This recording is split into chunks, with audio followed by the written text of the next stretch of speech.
on you? Well, he's playing really well. My biggest concern with Zion, Skip, was him managing his weight and being able to stay healthy and stay on the court.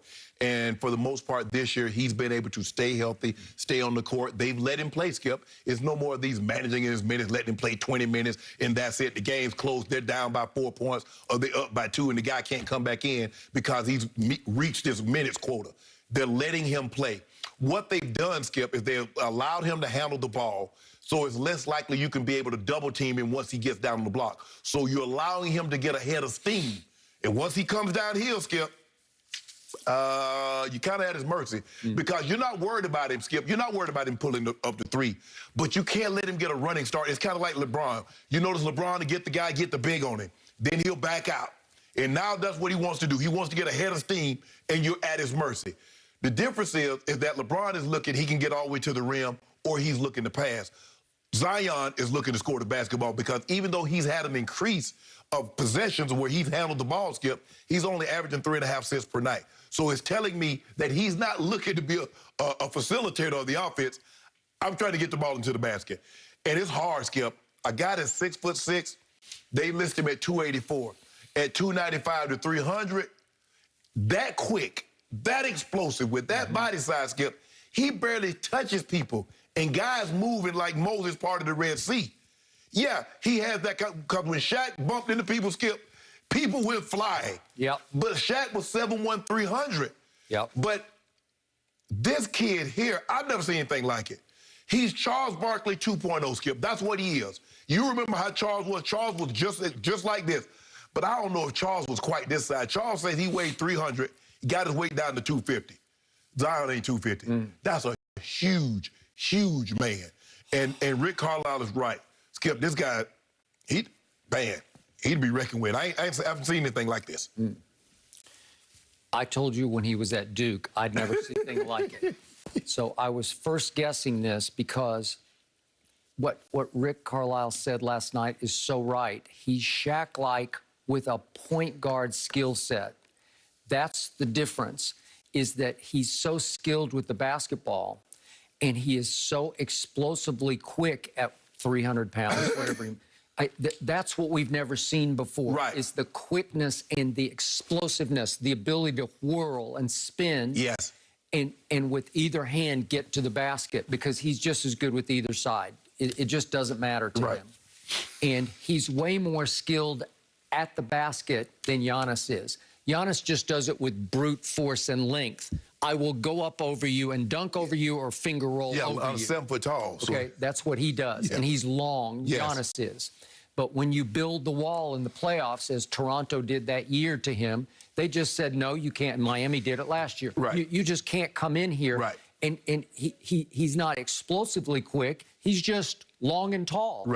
And strong. And so if you say, you can't get a foothold in our lane, we won't let you get near the basket, he has a hard time because he has no mid-range shot at all.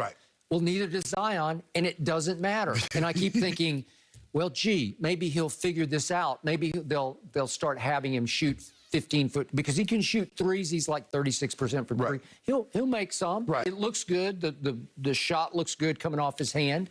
He's got his free throws all the way up to, what, 70%? He's pretty good. He can shoot it, and he will grow in that area. But right now, he is so explosive that the grown men in this league cannot deal with him. And that's what Rick said, Rick Carlisle. It presents huge challenges for the defense and for the officials. He's just creating collisions out there. Well, he is. It's hard to referee. I always say, Shaq, you couldn't referee Shaq. Is it a block or a charge? I don't know. He's just running over people. Well, they're getting in his way. Are they fouling him? Yeah, they're fouling him. Is he run over? Yeah, they just kind of run over. It's both. He's just turning basketball into football. He's just running through the defense, powering through the defense. Well, Zion is powering through it, but he's way more skilled than Shaq or even Barkley were at the rim, Because Skip, Shaq needed somebody to bring him the ball. Shaq was down on the block. What they've done with this kid is say, here, you bring the ball up, go do what you need to do. Yeah, see what you got. Or give it to him at the top of the circle and just let him wheel on people. And like you said, he's so quick at putting the ball on the floor, he's left-hand dominant. He wants, all things being equal, he wants to get to the left side. He will go that way. But, Skip, he misses a shot. And before you realize that he's missing, he's back up, got the rebound, and laid it back in. Quickest jumper I've ever seen for his size. For that size, Skip, the way he can leave the floor, hit the floor, and be right back up again. Yeah, he's special. This is athletic ability that Charles Barkley did not have. No. Charles was a much better shooter, obviously, because Charles had range and he could handle and shoot it. I haven't seen that yet from Zion, but they're just saying, well, wait a second, he doesn't really need that yet. And look at his PER, player efficiency rating, which is the ultimate sort of the QBR basketball stats. He's 4th in the league. He's behind Jokic and Embiid and Giannis. He's 4th because they can't stop him. No. And he's making 62, well, really, let's go up to 62.8. So it's 63% of his shots. That's just running away with the percentage. Yeah. And considering, Skip, we see guys come off the bench and they take 5, 6 shots a night. They make 4 of them big guys, and they have. But Skip, when you take as many shots as he is, and you're averaging 62%, 63% of his shots, and he's shooting somewhere between like 17 and 20 shots a night. Yeah, it's gonna be. You got your work cut out for it. He's up 71% from the free throw line, so that will work. Yeah. So the point is, we saw, remember, he hasn't even played an 82-game schedule yet, so he's still just a baby, you know, like in NBA experience. So all of a sudden, I watch him every night. They are must-see to me. Yeah. And on Friday night, they lose at home to Denver, and he goes 39, 10, and 5, but he made 16 of 19 shots. That's impossibly great.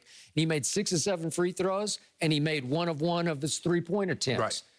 He was a plus 13. Meanwhile, his teammate, Brandon Ingram, was a minus 29 because he was 5 of 17 from the floor. Right.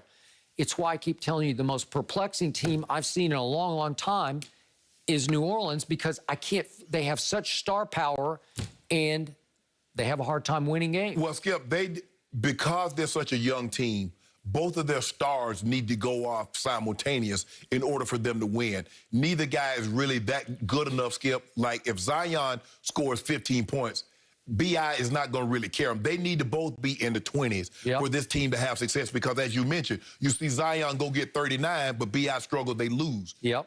Well, then the next night they play Dallas, and they beat Dallas because Zion went for 38, but Brandon had a pretty good game and went 13, let's see, Zion went 13 of 20, and Brandon scored 19. He was better. He was 8 of 15 from the floor. So he was a plus 4, but Zion was a plus 16, and those added up to we beat Dallas tonight. Yeah, he's a force, Skip. I mean, a big man he just moves people out of the way, Skip.